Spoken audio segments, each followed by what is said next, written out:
আজকে বিসমিল্লাহির রহমানির রহিম দক্ষিণাইচা থানা আজকে বিএনপি আয়োজিত আজকের এই পথসভায় উপস্থিত এবং আমরা একটু পরেই লিফলেট বিতরণ করব। রাষ্ট্র মেরামতের জন্য যে 31 দফা আমাদের নেতা ভারপ্রাপ্ত চেয়ারম্যান জনাব তারেক রহমান সাহেব আমাদেরকে নির্দেশ দিয়েছেন, সে অনুযায়ী আমি কিছুক্ষণ আগে শশীভূষণ থানায় বিভিন্ন জায়গায় লিফলেট বিতরণ করেছি।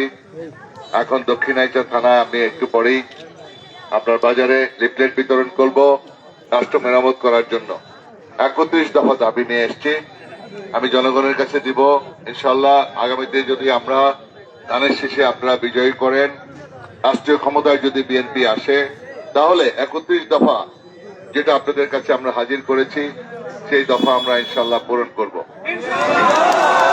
রাষ্ট্র মেরামতের দরকার, কারণ রাষ্ট্র বিগত আওয়ামী লীগ সরকার, মাফিয়া সরকার 17টি বছর এদেশের রাষ্ট্রকে ধ্বংস করে দিয়েছে, প্রতিটি প্রতিষ্ঠানকে ধ্বংস করে দিয়েছে। বাংলাদেশে এমন কোন প্রতিষ্ঠান নাই যে প্রতিষ্ঠানে তারা হাত দেয় নাই। পার্লামেন্ট, জনগণের নির্বাচিত প্রতিনিধিরা পার্লামেন্টে থাকবে। এদেশের জনগণ ভোট দিতে পারে নাই, কিন্তু তারা পার্লামেন্টে বসে আছে। ভুয়া এমপি, জনগণের ভোটে এমপি ছিল না, দিনের ভোট রাতে সম্পন্ন করেছিল আওয়ামী লীগ। তারা শুধু বলে গায়ে মাননে আপনি মোড়ল, মানুষে ভোট দেয় নাই তারা এমপি গিরি করে, মানুষে ভোট দেয় নাই তারা প্রধানমন্ত্রী হয়। জনগণের ভোটে নির্বাচিত প্রতিনিধি নয়, তারা মন্ত্রীগিরি করে। নির্লজ্জ বেহায়ের মতো আল্লাহর গজব নাজিল হয়েছে। দেশের সম্পদ লুণ্ঠন করেছে, হাজার হাজার কোটি টাকা লুটপাট করেছে, লক্ষ কোটি টাকা বিদেশে পাচার করেছে আওয়ামী লীগ, ব্যাংকগুলোকে দেউলিয়া করেছে, জনগণের সম্পদ কেড়ে নিয়েছে, এদেশের মানুষের ভোটের অধিকার কেড়ে নিয়েছে, ভাতের অধিকার কেড়ে নিয়েছে, জনগণের মুখের খাবার কেড়ে নিয়েছে। এই আওয়ামী লীগের উপরে আল্লাহর গজব নাজিল হয়েছে। আজকে আওয়ামী লীগ বলতে চায় না কেউ যে আমি আওয়ামী লীগ করি। এখন আর কেউ নৌকার কথা বলে না, এখন আর কেউ মুজিব কোট নিয়ে বাজারে ঘুরে না, এখন আর মুজিব কোট আমরা দেখি না।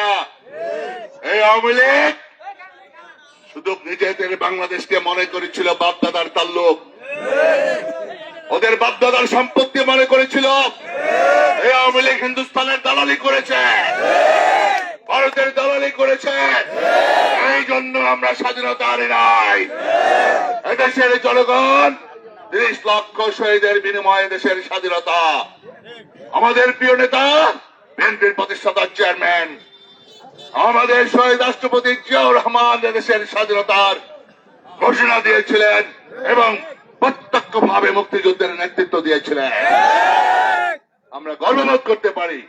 আওয়ামী লীগ পালিয়ে গিয়েছিল 70 সালে, ভারতে গিয়ে পালিয়েছিল। সুতরাং এই দেশের প্রতি তাদের দরদ নাই, তারা ভারতের দাবিদারি করে, তারা ভারতের অঙ্গুলি হেলনে কাজ করে, তারা ভারতে বৃষ্টি হইলে বাংলাদেশে ছাতা ধরে।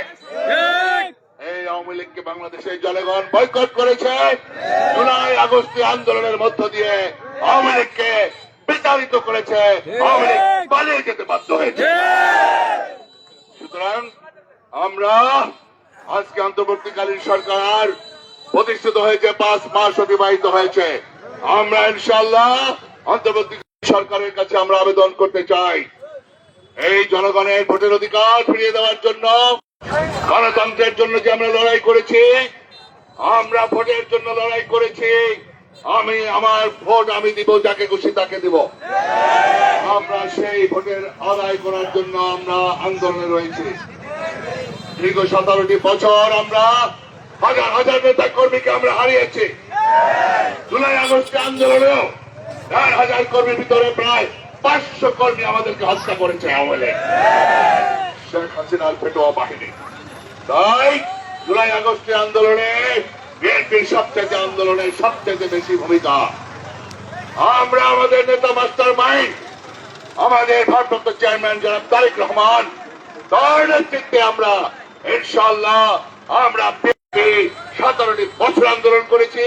জুলাই আগস্টে আমরা রাজপথে ছিলাম। আমরা কেউ ঘরে বসে থাকি নাই। তার প্রমাণ প্রায় 500 লোক আমাদের মারা গিয়েছে, অসংখ্য নেতা কর্মী পঙ্গু হয়েছে, আমরা জেলে গিয়েছি, কারাগারে ছিল। প্রিয় বন্ধুরা, আমার বিএনপির অসংখ্য সিনিয়র নেতারা মির্জা ফখরুল থেকে শুরু করে, আব্বাস ভাই থেকে শুরু করে, আমানুল রহমান থেকে শুরু করে অনেক নেতৃবৃন্দ কারাগারে ছিল, আপনারা জানেন। আওয়ামী লীগ আজকে বিদায় হয়েছে। আমরা জনগণের ভোটের অধিকারের আন্দোলনে আছি।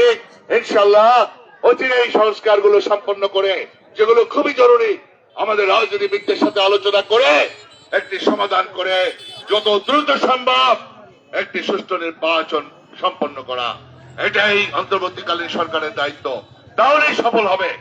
আমরা চাই এদেশের সফলতা, আমরা চাই এই অন্তর্বর্তীকালীন সফল হোক। আমরা চাই এই সরকারের সফলতা।